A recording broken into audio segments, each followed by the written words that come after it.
Hello there. Welcome to Renaghaids, renewed action against HIV/AIDS and other sexually transmitted infections. This is our outreach program called HARE, which stands for HIV/AIDS Awareness Revolution.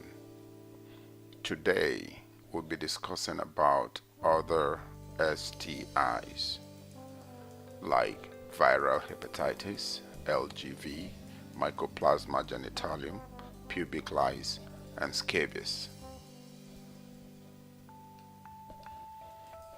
Hepatitis means inflammation of the liver. Hepatitis is often caused by a virus. In the United States, the most common types of viral hepatitis are hepatitis A, hepatitis B, and hepatitis C. The liver is a vital organ that processes nutrients, filters the blood, and fights infections. When the liver is inflamed or damaged, its function can be affected. We'll take a look at hepatitis B.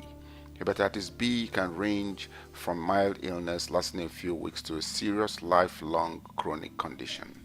Hepatitis B is primarily spread when blood, semen, or certain other body fluids, even in small amounts from a person infected with the hepatitis B virus, enters the body of someone who is not infected. Ways hepatitis B can be transmitted are birth to an infected mother, sex with an infected person, sharing contaminated equipment such as needles, syringes, glucose monitors, etc., sharing personal items such as toothbrushes and razors, poor infection control in healthcare facilities, causing outbreaks of the people that live there or work there.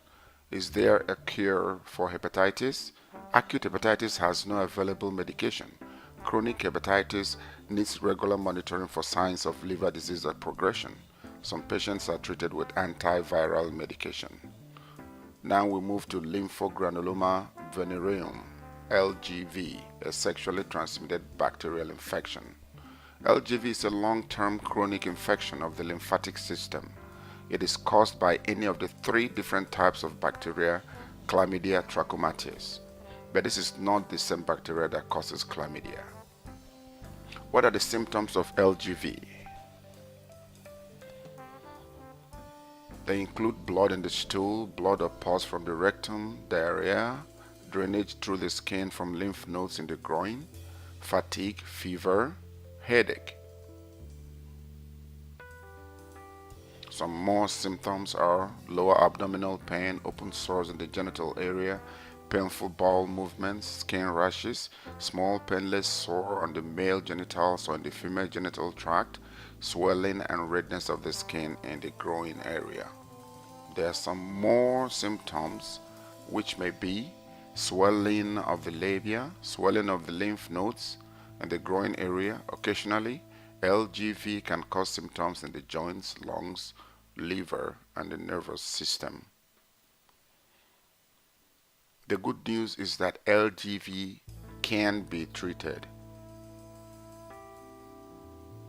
Let's move on to Mycoplasma genitalium, MG, which is a sexually transmitted bacteria that can cause an STD. You get MG by having sex with someone who has it. Even if you don't go all the way with vaginal sex, you can get MG through sexual touching or rubbing. MG doesn't always cause symptoms, so it's possible to have it and not know it. In men, the symptoms are watery discharge from your penis, burning, stinging, or pain when urinating.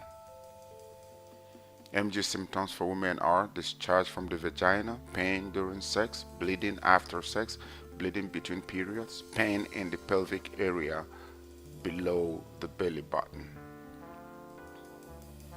The good news is that MG can be treated.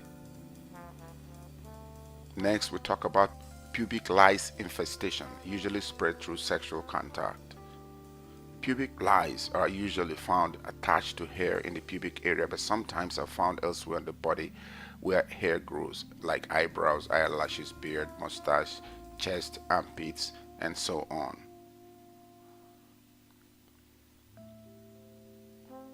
The good news is that pubic lice can be treated. Scabies is the next one we talk about, and is caused by an infestation of the skin by the human itch mite, usually spread through all types of skin-to-skin contact, including sexual contact. The microscopic scabies mite burrows into the upper layer of the skin, where it lives and lays its eggs. Common symptoms of scabies are intense itching and a pimple-like skin rash. The good news: scabies can be treated. How can these STDs be prevented? The only way to avoid STDs is to not have vaginal, anal, or oral sex. Sometimes even extended skin-to-skin contact can lead to infection. If you're sexually active, be in a long-term mutually monogamous relationship with a partner who has been tested and has negative STD test results. Use latex condoms the right way every time you have sex. Let your doctor examine you for STDs regularly, or if you notice any STD symptoms on you or your partner, make sure you see your doctor.